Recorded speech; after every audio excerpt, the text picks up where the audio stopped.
Dans cette vidéo, je vais te montrer comment j'ai gagné un salaire en une journée en filmant une fête sur un bateau. Oui, c'est possible. Salut, moi c'est Théo, je suis entrepreneur depuis 2013, je suis monteur vidéo, cadreur, youtubeur, et la semaine dernière, j'ai gagné un salaire en une journée en filmant une fête sur un bateau. Donc dans cette vidéo, je vais tout te montrer, je vais te raconter comment j'ai fait, et si tu regardes cette vidéo jusqu'au bout, ça peut complètement changer ta vision du travail. Avant que je me lance dans le business en 2013 et que je vive de mes passions, je pensais que tout le monde devait rentrer dans des cases. Si t'es scientifique, tu finiras ingénieur, biologiste. Si t'es littéraire, tu finiras prof ou journaliste. Et si t'es manuel, tu feras un CAP et tu finiras maçon ou boulanger. Et moi, quand j'étais gosse, et c'est toujours pareil aujourd'hui, j'aimais beaucoup de choses. J'aimais les jeux vidéo, j'aimais les statistiques, j'étais un fan de statistiques. J'aimais le développement personnel, j'aimais la photo, j'aimais la vidéo, j'aimais le montage, j'aimais le théâtre, j'aimais la neuroscience, donc un peu de tout en fait. Et en me lançant dans le business, lorsque j'avais 17 ans, j'ai compris qu'on avait le droit de mélanger les cases, qu'on n'était pas emprisonné, et qu'on pouvait créer notre propre voie. Et c'est ce que je fais depuis que j'ai 17 ans. Donc je vais te raconter comment j'ai filmé cette fameuse fête. La prestation, quelle est-elle? C'est pour un DJ. Je dois filmer 3 mix d'une heure, donc 3 DJ sets avec plusieurs caméras. Évidemment, je dois faire le montage, faire ensuite les miniatures et les poster sur la chaîne YouTube du client. Et ce client, c'est pas n'importe qui, en plus d'être très respecté dans le milieu, d'avoir plein d'abonnés, plein de fans. Ce client, c'est mon mentor, c'est l'une des personnes qui a le plus changé ma vie, et donc faut pas que je me foire parce que c'est pas n'importe quel client quoi. Alors comment ça se passe? La veille, je prépare tout le matériel.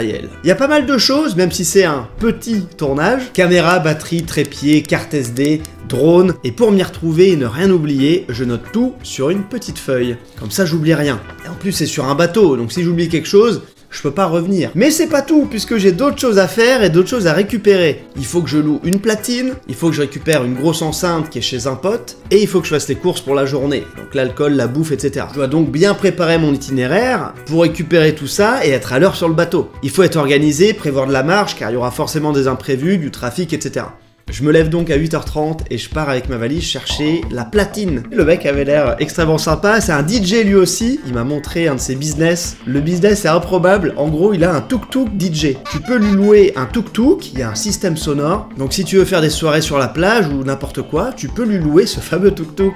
C'est vraiment excellent. Donc ça m'a mis de bonne humeur, la journée commençait bien. Ensuite je vais faire les courses, je récupère une vingtaine de bouteilles de rosé, j'ai vidé le stock. Bam, donc là j'ai fait les courses, j'ai récupéré plein de trucs. Beaucoup de bouteilles. Là j'ai récupéré le truc de DJ. Et là c'est le rush hein. Je dois aller récupérer encore des trucs chez un pote. Et puis après bateau. Ensuite je vais chez mon ami pour récupérer l'enceinte. Donc évidemment en taxi parce que je suis chargé comme une mule. Et là Dylan me rejoint. Qui est Dylan? Dylan c'est la personne que j'ai choisie pour être mon caméraman. Donc la personne qui va m'aider à faire les plans à la caméra mobile. Mister Dylan qui va m'accompagner. Ça y est, on est préparé. Là il y a du matos hein. Là ça a pas l'air mais il y a quand même un peu de matos. Donc là on prend un taxi pour faire 50 mètres, pour faire 100 mètres. Voilà. J'ai couché à 6h. Ouais. Fais de ma gueule. T'as foutu quoi?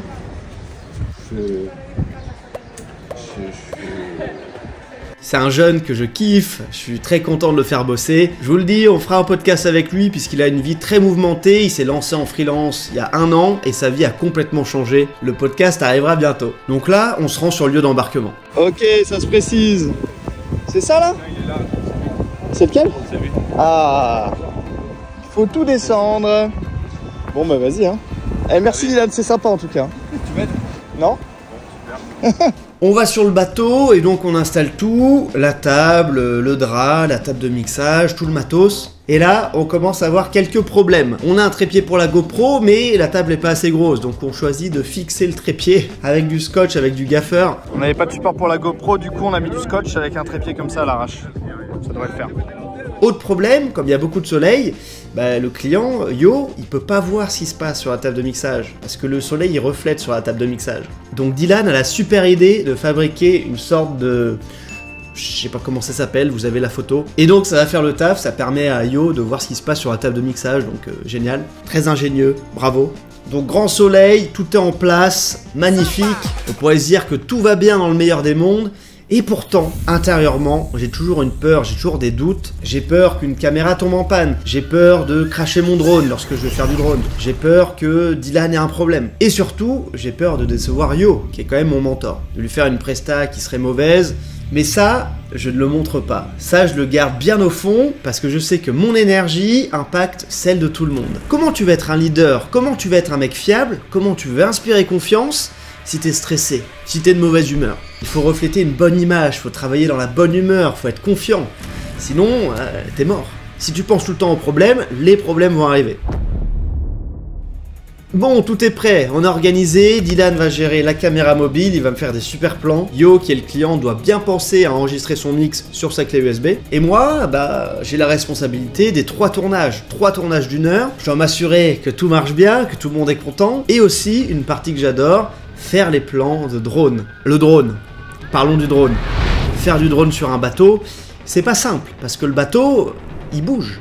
Si t'as déjà fait du drone, tu le sais, t'as un mode retour à la case départ. Si jamais il n'y a plus de batterie ou quoi, le drone revient à la case départ. Sauf que sur un bateau, eh bien ça bouge, donc ce mode-là ne marche pas. En plus, sur un bateau, il y a très peu de place, tu peux pas décoller et atterrir comme ça où tu veux. Donc pour le faire décoller, ça va, c'est facile, aucun problème. Par contre, pour le faire atterrir, le truc bip dans tous les sens, c'est un drone qui coûte très cher, et j'ai pas envie qu'il finisse à l'eau.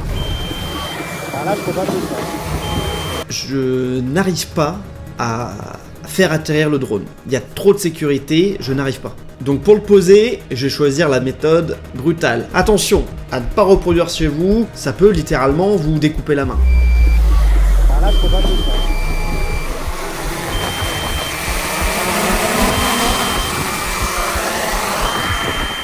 Allez Thierry, impeccable. Sur 3 heures de tournage comme ça, la difficulté c'est de s'assurer que tout filme. Il y a une caméra mobile, il y a une caméra fixe, il y a une GoPro, il y a le son, donc pas mal de choses, faut s'assurer que tout filme, parce qu'il y a une limite d'enregistrement. On peut pas filmer plus de 25 minutes. Il faut également changer les batteries quand elles sont à plat, il faut s'assurer que les cartes SD soient pas pleines, et il faut s'assurer de pas cracher le drone aussi. Ce qui est hyper intéressant ici, c'est que c'est mon projet, c'est hyper épanouissant parce que je choisis tout, je peux choisir de mettre un angle de caméra en plus, je suis vraiment maître du tournage en fait, donc c'est une sensation excellente. Mais c'est des responsabilités, je dois m'assurer que tout marche bien, je dois m'assurer que tout se passe bien, que Dylan passe un bon moment, il avait l'air de passer un bon moment, ça va. Et c'est très plaisant puisqu'on est sur un tournage authentique, on n'est pas sur un tournage professionnel en mode film, en mode Netflix où on refait 50 fois la même prise, on est sur quelque chose de naturel. Et ce qu'on veut donner avec ces vidéos, c'est vraiment de retranscrire le côté naturel d'une fête sur un bateau. Et si on avait des énormes caméras, si on était 15 sur le bateau à filmer, il y aura un côté naturel qu'on perdrait, sans aucun doute. Fin de tournage, fin des mix, je range tout, je ramène le matériel à droite à gauche, il y avait quand même beaucoup de matériel, et c'est aussi ça, quand tu gères un projet, c'est que la seule personne responsable, c'est toi. Yes, presta terminé, donc là je suis en train de tout ranger. Et au moment de sortir du bateau, je me rends compte que mes tongs, en fait, elles sont passées à la trappe. J'ai complètement perdu mes tongs. Donc je suis pieds nus, je dois ramener tout le matériel à droite à gauche. J'ai perdu mes tongs les gars, c'est une catastrophe. Du coup là je rentre chez moi et je pense que ça va bosser, hein. Ça va bosser direct pour des rushs. Oh putain. En tout cas, je rentre à la maison, et c'est le moment que vous attendiez tous, le montage. Dès que je rentre, je décharge les fichiers, c'est très important. Il y a 210 Go, il y a une GoPro, un drone, une première caméra fixe et une deuxième caméra mobile. Il y a également les 3 pistes qui sont les enregistrements d'1 heure du DJ. Et là, si vous avez déjà fait de la prod, si vous avez déjà filmé des journées comme ça, le moment où tu décharges tout sur ton ordinateur et que tu peux voir ton travail, c'est magnifique, c'est un grand moment. Regardez-moi ça. Magnifique. Super. Là, c'est grosse fête. Là, il y a Dylan. Ah, c'est génial. Et là, j'attaque la synchro des plans. Actuellement en train de synchroniser les rushs pour que tout soit bien, quoi. Comme ça, après, je varie les plans, j'insère quelques plans drone et on est pas mal. Et le montage, c'est quand même un métier exceptionnel parce que tu vois tous ces plans, ça n'a pas grand sens, il y a des plans un peu dans tous les sens. Et le monteur vidéo, la monteuse vidéo, son objectif, c'est de créer quelque chose de cohérent, quelque chose de propre, qui va être vu par des milliers, des dizaines, des centaines de milliers de personnes. Donc faut que ce soit beau, faut que ce soit joli, faut que ce soit bien. Et sur ce genre de prestat, ce qui est bien, c'est que il y a de la musique, donc forcément, tu montes et en même temps tu t'ambiances, quoi, tu passes un bon moment. Un des dangers ici, sur cette partie montage, c'est de passer trop de temps sur le montage. Pour réaliser les 3 montages, j'ai passé environ 8 heures. Et le truc, c'est que c'est possible de passer 20, 30, 40, 50 heures sur ces montages. Le montage, c'est un métier cool, donc parfois on est tenté de rester beaucoup plus longtemps sur les montages. En montage vidéo, tu peux tout le temps proposer quelque chose de mieux. Tu prends même des très bonnes vidéos, le monteur, crois-moi, il se dit « Ouais, j'aurais pu faire encore mieux ». Ton montage n'est jamais parfait. Ça, c'est très important, c'est que tu peux tout le temps l'améliorer. Donc il faut évidemment trouver cette limite, trouver un compromis, passer le moins de temps possible pour avoir le meilleur résultat possible.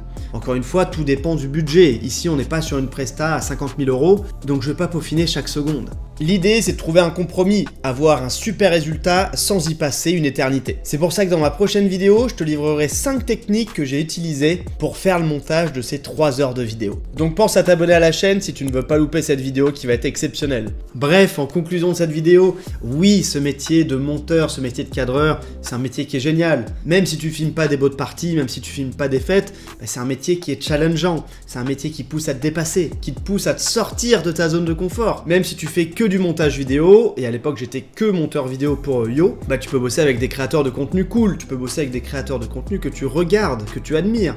Et surtout, toutes ces expériences, en business, en cadrage, en montage, eh bien ces expériences te permettent de devenir quelqu'un d'autre. Quelqu'un qui crée, quelqu'un qui décide, quelqu'un qui prend des décisions. Car en business, faut être réactif, faut trouver des solutions rapidement. C'est toi seul qui peux trouver la solution, t'as pas de supérieur en fait à qui tu peux demander qu'est-ce que je dois faire? Non, c'est toi qui dois gérer. Quand tu te lances en business, tu prends tes responsabilités, c'est toi qui dois assumer, c'est toi qui dois te motiver. C'est pour ça que le business m'a forgé depuis des années et que ça m'a fait devenir quelqu'un de meilleur. Il n'y a pas de métier parfait où c'est tout le temps cool, où c'est tout le temps la fête. Je pense que tu l'as compris, c'est jamais tout noir ou jamais tout blanc.